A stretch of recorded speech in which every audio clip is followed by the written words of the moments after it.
A lot of photographers already know just how incredible luminosity masks are for exposure blending, but that's really just the tip of the iceberg with luminosity masks. You can use them in so many other creative ways, such as for something called focal length blending. For example, sometimes you run into a scene where a wide angle lens makes for beautiful leading lines in the foreground, but if you don't use a longer lens, the background will end up looking tiny.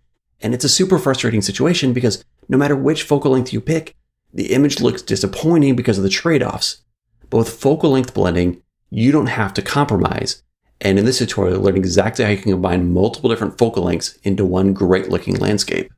Here inside Photoshop, we have a couple different versions of this image. We have our beautiful foreground from the 16mm version of this image, full coverage of the clouds in the sky, but a pretty sad looking little sea stack, which is why I zoomed this lens into 35mm and captured this secondary exposure with a great looking sea stack. Looks much more impressive like it was in real life, but we've lost some of the sky and we've completely lost that interesting foreground. So we need to use the best of both of these. So let's click back here. We want to combine them into a layered document, and we can do that by clicking pre-blend in Luminosity, where we have a few different options, and I'm going to sort dark on top, which is a little arbitrary when you have misaligned exposures, but this ought to work pretty well. We're going to choose check alignment, so we have a little aid for our manual alignment.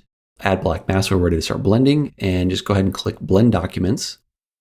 We do not need to keep our source documents. Let's close it, discard that, and now we have both versions of the image in a layered document looking pretty weird because it's in difference blend mode, which lets us help see the alignment of these two. So anything that's white is severely misaligned. You can see the horizon very clearly.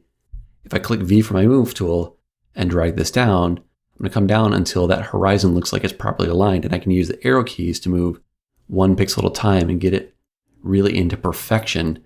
And even if it's not perfect, I can always fix it later, but this is a nicely aligned image with minimal effort. Now that it's aligned, I'll switch over to the normal blend mode. We already have our black mask and we're ready to start blending. We just need a selection of this dark rock. So click on D for a darks preview. It's looking pretty good, but I want to separate out the sky. I don't want to include all these clouds and blend them. So let's open up our levels adjustment in the orange layers here from Luminosity and bring in the black point until we've got nice separation of the sky and rock. It looks pretty good, around 50 or so.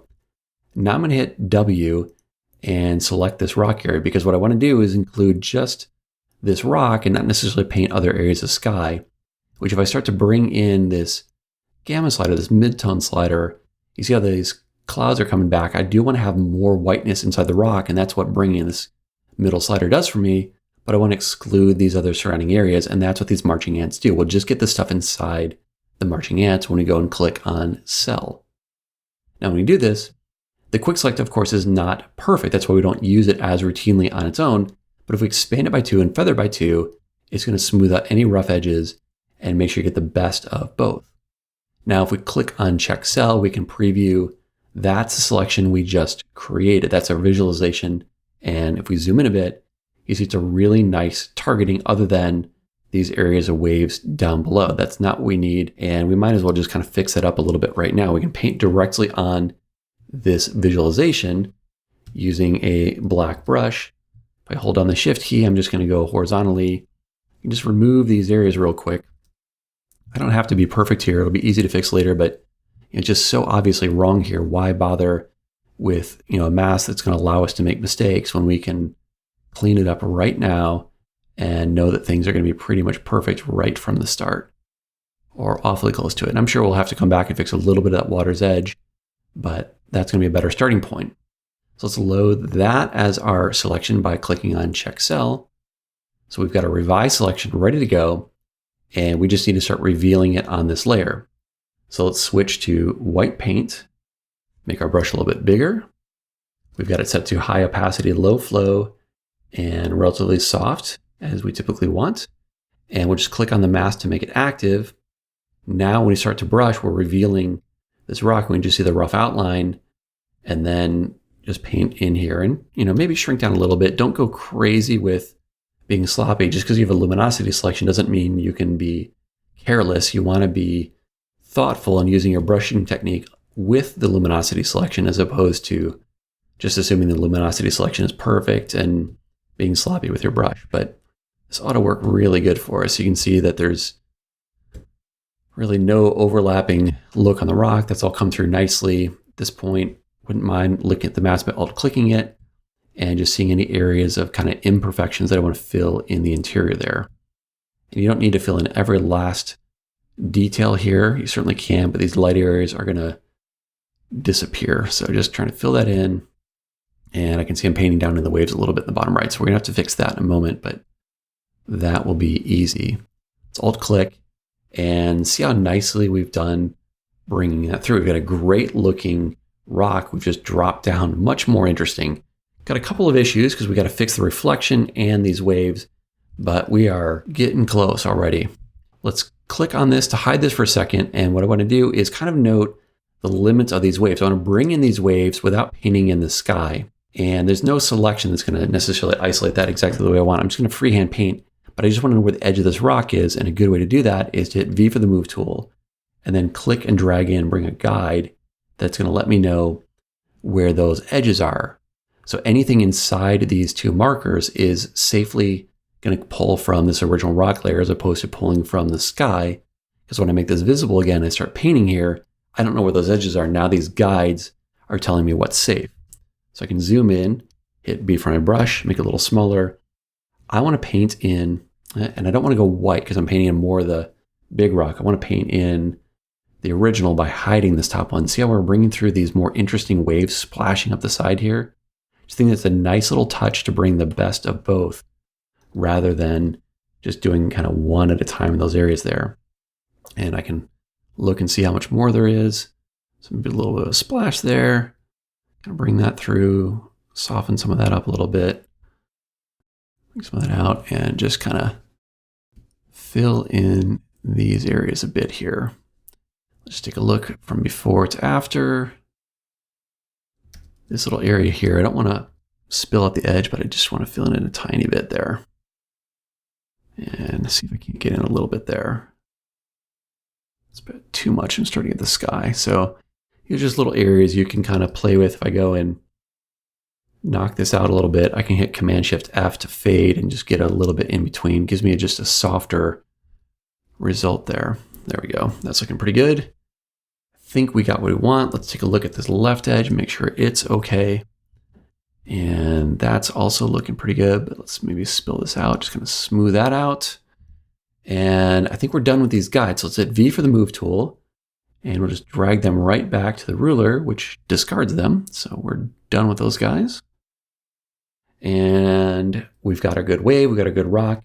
We need this foreground. And this is really the tricky part of this blend because in the underlying image, we don't have a good reflection. And in the top one, if we click on or shift click on the mask, we can see the whole thing. We don't have a good reflection here. We can't use this reflection on the other background. So neither image has a good reflection. However, we can just fake this because these are really just dark magenta pixels in the shadow areas of this water. And shadow areas are perfect for luminosity selection. So what we'll do is hit Command or Control D to discard. We can start clean. And we want something that's going to paint magenta darkness into an area that looks like a reflection of this rock. Well, a great way to create something that mirrors the rock is to use the existing selection we already have. So just Command or Control click on it to load it as a new selection. And then we'll invert it by going up to Select, Transform Selection, holding down Shift and dragging down. We can flip it and we can make it whatever size we want this thing to be. So I wouldn't mind making it a little bit bigger. We'll kind of soften it out with some feathering in a moment. So let's let it expand a bit. And if we don't get it perfect here, we can fix it later. It's just going to be a layer mask and we can easily transform it. If I use the arrow keys, I can nudge it down a little bit. Something like that ought to work well. So I'll click OK. And now we want to fill this with magenta. So we want a new solid fill layer. So we'll click on that icon in Lumenzia. And I think feathering 150 pixels ought to be fine. So we'll say OK. And we want to sample from this background shadow area. Looks like it's in the range of 250 or so, 255, so somewhere in there. So that's a good sample of the hue. But I don't want to just paint this color. It's awfully bright. That won't look like a shadow. Let's bring that down to maybe 20 or so. And the saturation is pretty rich here, more than you might think. So let's bring that up to 55 or something like that. And we can always change this later. It's just a solid fill layer. We can always change these, but that ought to be pretty good. So click OK. And you can see it's filled in the target area, but it looks pretty weird for a couple of reasons. One, we've done it everywhere. And two, Luminosity assumes you want a soft light blend mode for solid fill. So just switch it over to normal. So now we're just dropping in new pixels here, but we need some way of hitting only the shadow areas, which sounds a lot like a luminosity selection would do the trick. So if we put a black group mask on this, we'll hide everything. So I'm going to hold down Alt or Option, click on group, that hides this. And now anything we paint white on this layer will be revealed in this part of the image. What we need is a selection of the shadow areas of these waves. So we can look for dark midtones by clicking on Zone B. And you can see it does a nice job of picking up the existing core. So you get a nice job of the shadows on the right, but it's not picking up these shadows. And if we just take a look at this image for a second and really zoom in, the difference is the white areas have no color and the areas around them are kind of magenta. If we just push these magenta areas darker, they'll get pushed into the dark midtones. So we can turn on our preview, double click the color conversion and bring down the magentas to fill those areas in. And see how nicely we now have selected these areas of shadow across this water. The core is a bit over selected and we'll probably have to deal with that. But in general, this is a pretty good selection of shadows. I'd like a little more separation from the highlights. So let's grab the precision slider and just drag that down so Luminosity is a little bit more targeted there. But that's looking really good. So let's go ahead and load that as our selection by clicking on Cell. And then we can click on our group mask where we need to paint white and reveal the shadow areas. So hit B for our brush, make it much bigger, and come switch it over to white foreground paint. Maybe bring our flow down even further to like 4%. I want to be a little more controlled here.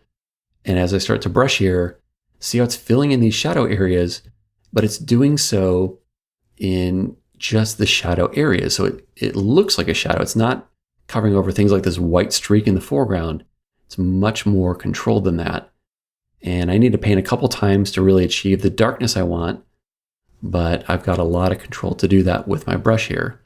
So just kind of keep brushing until I get shadows that look about right to my eyes, and that's looking pretty good. If we zoom back, like that, wouldn't mind dialing back the center of this. I mentioned before that we are kind of double hitting it, and that could be knocked back, although it's pretty good. I think maybe actually increasing the richness here may help. So I'm going to bring the shadow saturation up a little bit, see if that better matches, and maybe just knock out some of the core shadow a little bit. So if I hit Command D to deselect, go up to our group, we can add another group mask, which will be a white mask, and anything we paint black here gets knocked out, and we can knock out this core very easily by just hiding these layers for a moment or hiding our shadow.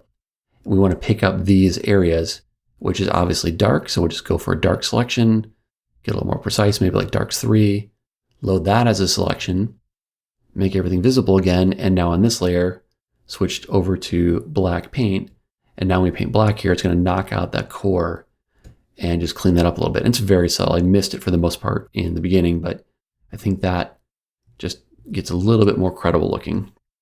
And zooming back, I think that's a pretty good looking shadow. If you want, we can go and bring down the opacity to be matching a little bit better, perhaps. And like I said before, we need to adjust the shape here. We can do that. I think it looks good, but if we want to change this, you can just hit Control or Command T to transform. So let me escape that. I have an active selection, so it's trying to change that. Let's hit Command or Control D to deselect. Now I'm going to hit Command or Control T to transform this. And I could go and change the shape of this shadow. Of course, it's the combination of this mask and this mask, so I may have to do a little more painting there, but you get a lot of flexibility to play with this. Let's just cancel and discard that because I think we pretty much nailed it the first time, but that's how you would adjust that. Lastly, I'm thinking a vignette would work really well, so hit L for the lasso, draw a rough selection around the image here, Command or Control click vignette for a luminosity blend mode on our vignette. I'm just going to drag it to the top. It should have started up there. And I want to feather a little bit more. I'm at 150 pixels here. If I just drag up, we'll smooth things out around maybe 500-600 pixels.